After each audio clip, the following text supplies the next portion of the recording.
the 89th experimental show, folks. Looking really good. Super exciting show. Ren Fair inspired. We got Joey right there with the torch in the beginning. You got myself. Michelle's actually working the camera this time around. And if you can't tell right off the bat what went down, it was a pretty sweet one. This was a piece we made over the weekend, the previous weekend, out at the Michigan Renaissance Festival.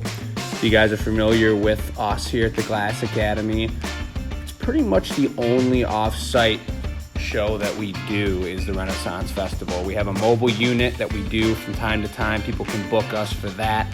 We'll bring out and blow glass on the fly. But going to the Renaissance Festival is a blast for us. We make all kinds of creative things and push the limits and do it a little bit different than we normally would. And this is something that we were out there. It's Renaissanceian battle axe style. And we just got creative with it and went for something different. So here's Joey. We have actually the handle already twisted up there. And we made this block kind of as it's, I don't know what the technical term of a battle axe's block is, but it's this platform for the blade to go onto, and it's probably all one piece, sometimes maybe not in real life, but when we got this glass style battle axe, we got to chop it up a little bit differently. It's going to be bright red.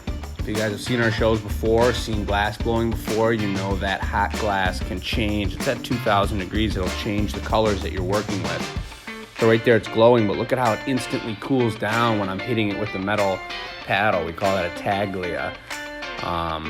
That instant cooling changes the look of the glass. Just like if you're cooling metal or heating up anything, when you get that hot, you're going to see the temperature of that material.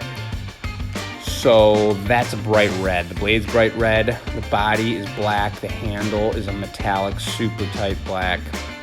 And Joey's kind of pulling it from opposite sides, pulling out the length of that blade. This piece gets pretty big. When we're out at the Renaissance Festival, there's our bright red.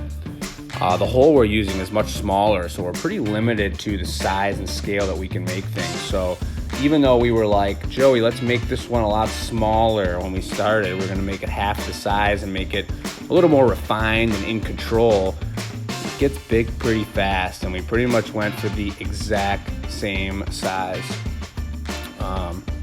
But it was a lot more manageable, a lot easier. You'll see we opened up the hole. I think we opened up the doors a little bit later in the show. To get the length of the rest of the handle done. But it's definitely something that, and kind of like our drinking horns that we do as well, you may have seen, they're an off-center piece, so the weight is to one side. So no matter how smooth you turn the pipe, that moving weight is going to make a big difference in the way that it turns and the work that it does with gravity. So you got to be really aware, and you see that handle's bent here from time to time. When he's working on it, he's bending it back. He's noticing multiple different angles of the piece as we're shaping it up here. I was shaping up a handle. We're kind of doing it upside down, so the blade's connected to the pipe here. The handle is going to be stuck onto the top, and we went for a squared up handle that we're going to twist so it gets all kinds of like ropey texture right here.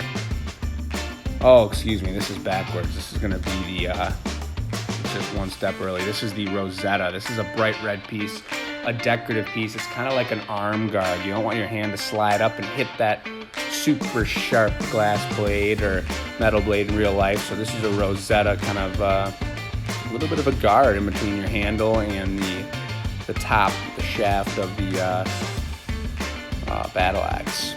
So we got that platform on there. Then I shaped up a much larger piece, multiple coats of black, and then I'm going to square it up. And this is something that it's kind of hard to get perfect. And I didn't get it perfect, but we knew that was going to happen, and we liked the look of that, so it wasn't a big deal. But to get something squared up perfectly with your hands on the table is not really an easy move. But I did it loosely, and I kind of just let it do its thing because we wanted to have some crazy texture and some handle texture. So in a moment, you'll see me kind of flattening one side, flattening the other side right here. Boom, boom, boom. Notice the color changing too, the temperature from when it hits the table. And then Joey's going to take this and squish it on there. You got to squish it good so it's got a nice, strong connection. His piece has to be hot enough too that they'll fuse together, especially with something with this kind of weight, both on the pipe and off the pipe. When you've got these connections that you're building it longer and longer, You need to really make sure those connections are on there good. So I brought the piece over hot. His red rosetta there is still glowing just a little bit. If that was ice cold, you wouldn't really want that connection. So really important that right here from over top gives it a good squish. And then he's working with gravity, and we're slowly turning, backing it up, lengthening it up. Michelle's being careful not to tap the pipe. The piece is cooling down as we're doing it, so it's getting fragile and fragiler, more fragile and fragiler, folks. And then he's got that thick spot there. He wanted to squish a little better, so Joey loves using the torch. He's gonna just torch it a little bit right there. And when he pulls that out, that just little bit of extra heat right there, just like in the opposite, you could cool something down. You could have cooled the tip down a little bit, blown on it instead, and that would have done a very similar move as well. I was able to squish it in and straighten out a little bit for him. I'm hanging it down. You always want to be pushing it downwards. You don't hold something floppy up in the air and just try and wrangle it as it's falling back on yourself. You want to give it the downward angle and let it kind of do its thing. As long as it's not too hot, it's going to drip off of the pipe. So you see the doors open there. It's getting pretty floppy, and I'm going to have to do a little bit of finessing here to get this thing lined up for him. He's got it on there pretty darn straight. You see that texture we talked about? You see where he kind of pulled it out off of the stem a little bit, or off of the that rosetta. We got a pretty nice situation going on here. There's my friendly reminder, let you guys know if you like this kind of video, like, subscribe, hit the bell on YouTube. Everything we do, it's a family business. We do videos weekly, all kinds of content on multiple different platforms, and we're out of Dearborn, Michigan. So if you guys are local, come visit us. If you're out of town, come visit us. This is a beautiful example of a rosetta in a drinkware foot application in a couple different spots.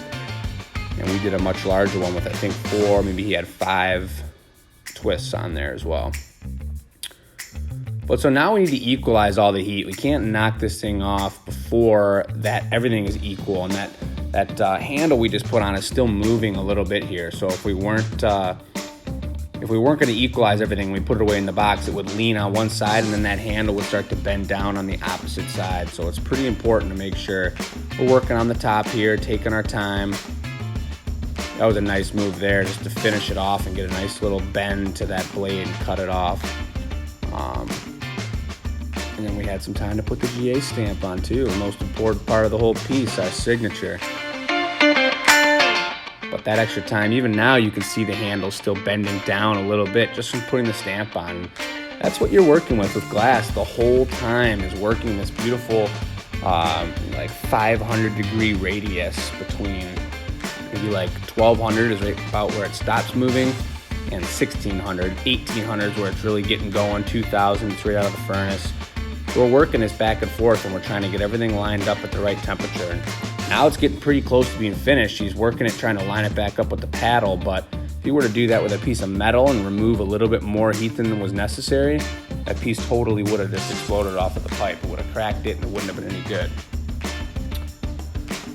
There's that, folks. There's a drawing. We didn't get to see it at the beginning of the show, but we whipped up a nice drawing. There it is in the sunlight, looking super good. And the colors actually look really cool like that without it even being bright red, but wait until you guys see the final piece.